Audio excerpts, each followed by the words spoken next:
All right, this is Geometry Lesson 1.4, Undefined Terms and First Definitions. So the big idea here in this section says this: because it is impossible to define all words and phrases in terms of simpler words and phrases, some words must be left undefined.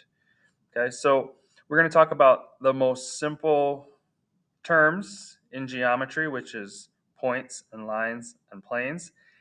And everything else, all the vocabulary words, all the things we're going to look at are going to stem from those simple words.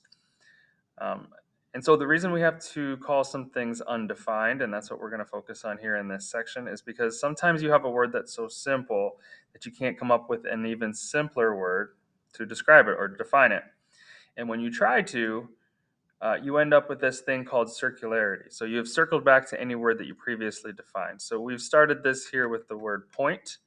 And so if you were going to just come up with a definition, or I asked you, what is a point? You might say it's a spot. And then I said, okay, well, what's a spot? And you might say, well, a spot is a place. Okay, can you define place for me? Well, a place is an exact location. All right, define exact location for me. Well, an exact location is a point. And so we started out with this word point and we kept trying to describe it in a simpler term, and we ended up eventually using that word again. And that's called circularity. And that means that none of this was a good definition. And so we are going to call points, lines, and planes undefined terms in geometry. So that's the simplest. We don't need to come up with a definition for it. We're going to use a point to define other things. We're going to use a line to define other things. We're going to use a plane to define other things. Okay, so why this is important? It provides an initial reference upon which other terms can be defined. So as we start to look at more complicated figures and things, we're going to define them by their points and by their lines and by their planes. All right, so a couple words to get us started. A figure is a set of points. So notice we're defining a figure by using the word points, and that's why it's undefined. We're not going to define point. We know what a point, a line, and a plane are. They're the most simple things we're going to talk about in geometry. And so other things are going to be defined by them. So a figure is just any set of points. You've got a bunch of points. That's a figure. Okay, and space is your set of all possible points. So you have a space. A figure is a very specific set of points that create something, and a space is your set of all possible points. All right, those are just general terms. Here's the two that we're going to discuss the most today. And again, they refer back to points and lines. We're going to call some things collinear. That's how you pronounce that. Collinear and coplanar. Collinear and coplanar.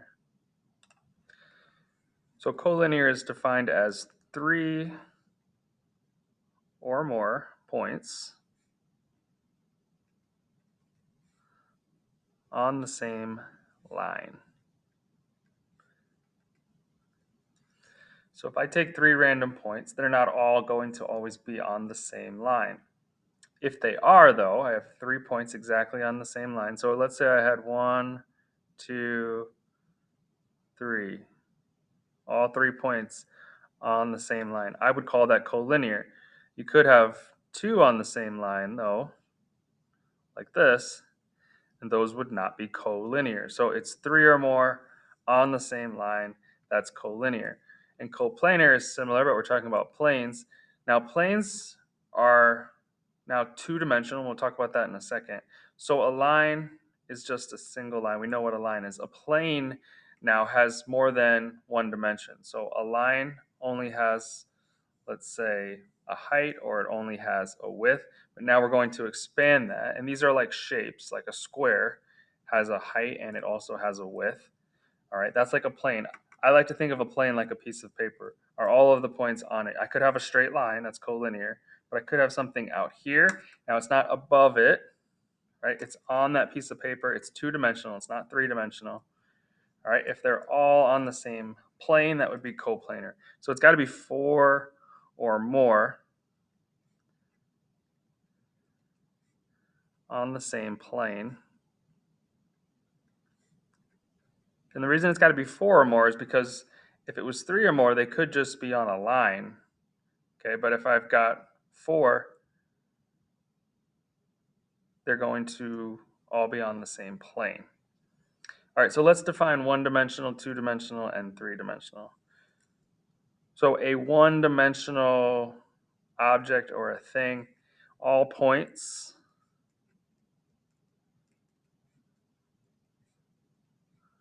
are collinear. So you have a one-dimensional object. All points are collinear. If it's one-dimensional, it only has, say, a height. It doesn't have a width, or vice versa. It only has a width. It doesn't have a height. One dimension. So we're talking about lines, which lines go on forever in both directions. Rays, which have a starting point and go forever in one direction. Or segments, which have endpoints and they stop and they don't go on forever in either direction. Okay, but all of these are basically what we would call lines, right? And the ones that I drew, they go left to right, but they don't go up and down. If these were on a graph, right, their y value is not changing, only their x value is changing. So they only have one dimension, left to right, or they could be up and down, but they don't have both. Now, if they're two-dimensional, that means all points are coplanar, meaning on the same plane. So two-dimensional now, we're taking this and we're stretching it out, and we have now more points up here. It has a height and it also has a width. So these are our basic shapes that we would have on a piece of paper, two-dimensional shapes. A square, a triangle, a circle, rectangle, any shapes that we would draw on a piece of paper. Okay, they have a width, right? A square, we can measure the width. We can also measure the height. Where the lines, we could measure the width, but we couldn't measure a height, or vice versa. A triangle has a width, it also has a height. A circle has a width, has a height. Okay, but it doesn't have a depth. It doesn't come up off of the paper now as well. That would be three-dimensional. So it's flat on the paper, but it can be measured left to right. It can be measured vertically as well. Okay, and that means they're all on the same plane. Think of a piece of paper as a plane. Everything on that square, all the points are on the same piece of paper on the plane. As soon as now I pull this up and it becomes three-dimensional, we know three-dimensional objects are things that we can hold, right? It has a length, it has a width, it also has a depth. All right, this has at least 1 point.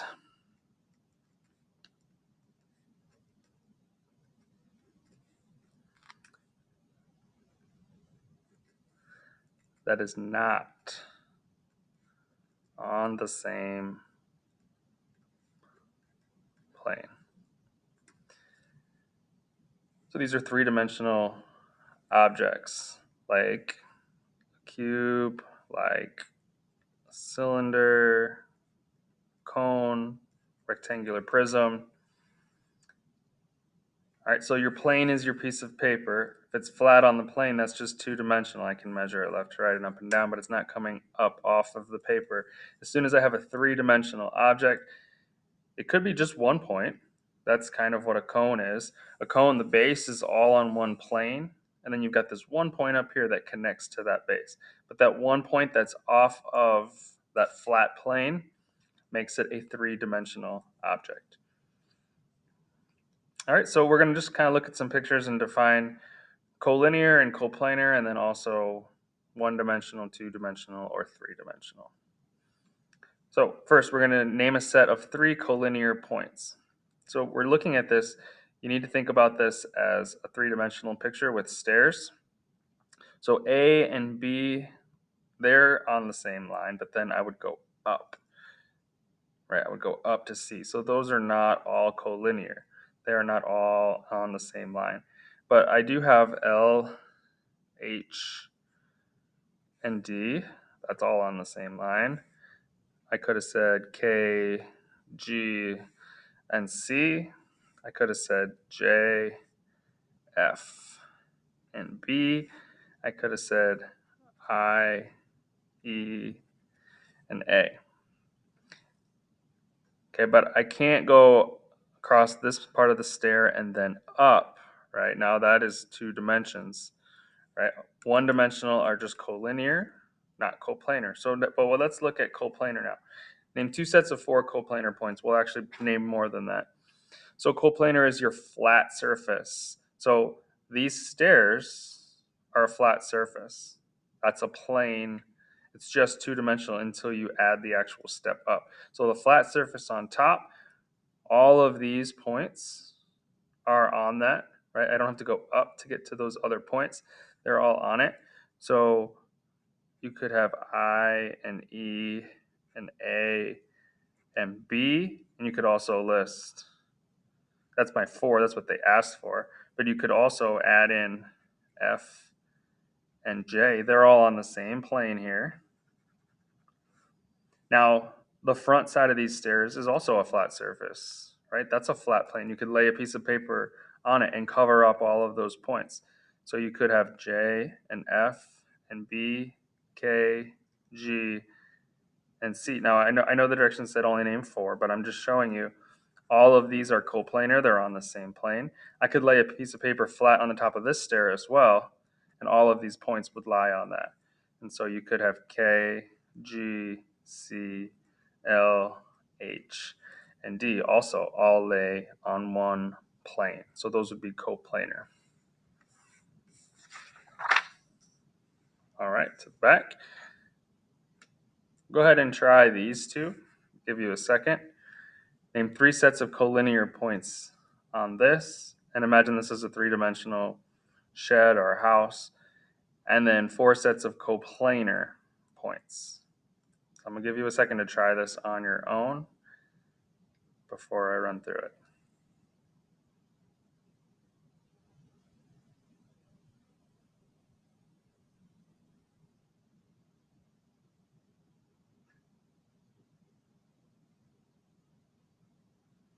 All right, I'm going to jump in. Most likely, if you were just letting the video run, you're not done with these 2 yet. So go ahead and pause the video if you need more time, and then press play when you're ready to go over it. So 3 sets of collinear points. They all have to be in a line. So I can't say like E and D and A. Those are not all on the same line. But I can say E, I, and D. Those are collinear. I see some right here. F, J, and G. I also see some here going across. B and K and L. And you could stop right there because it says 3 collinear points, but you could have had C in there. You could have said KLC. You could have said BKL. You could have said BLC. You could have left out that K there. So picking any 3 points across here. This one I've only got 2, 2, 2. I need 3 here. Okay, and so those are my options. Again, this one you could have listed as BKL. You could have listed it as BKC. You could have listed it as BLC. You could have listed it as KLC. So you can use any combination of these 3 points going across here, 3 of the 4, to name that. All right, name 4 sets of coplanar, so flat surface, and they're not collinear. Okay, so here's a flat surface, right? There's your 2-dimensional square. So you could have G, D, C, and H. You've also got this flat surface on the front, and you literally can pick any of the letters there. So A, B, C, and D. That same plane, you could have picked another combination. E is also on that flat surface. E, N, L, B, right? All of those points are on that flat surface. We could have the roof, right? Anything on that flat part of the roof there. You could have E, F, G, and D. That would be the outline. But you could use some other combinations there. You could say, you could cut this off here and talk about this plane, even though it's right next to this one and running parallel. This could be a separate little plane right there. I, J, G, and D. Okay, so all 4 of these, they're not collinear, they're not a straight line. You got to have that one that's off of it. All right, but they cover a flat surface. That's a plane. All right, moving on now to number 3. Pretty straightforward. Classify these as 1-dimensional, 2-dimensional, or 3-dimensional. So if we have a flat shape on the paper, I can measure width, I can measure height, okay, but it doesn't have a depth. And so this is 2-dimensional. Now this is a picture of an ice cream cone, so this is technically 2-dimensional, but we're talking about the actual object you could hold. It has a width, it has a height, it also has a depth. So that's 3D. A line, I can only measure in this direction. I can't measure it this way. That is only 1 dimension. And again, not a picture of a basketball, but an actual basketball has 3 dimensions. A square is a shape. I can measure left to right and up and down. I cannot measure depth on that. That's 2-dimensional. And a watermelon, much like a basketball, I can hold, and that is 3-dimensional. So these are words that we're kind of used to using, 3D, maybe a little less 2D and 1D, but we kind of have an understanding of those walking in. So we're relating those now to those new terms, collinear and coplanar.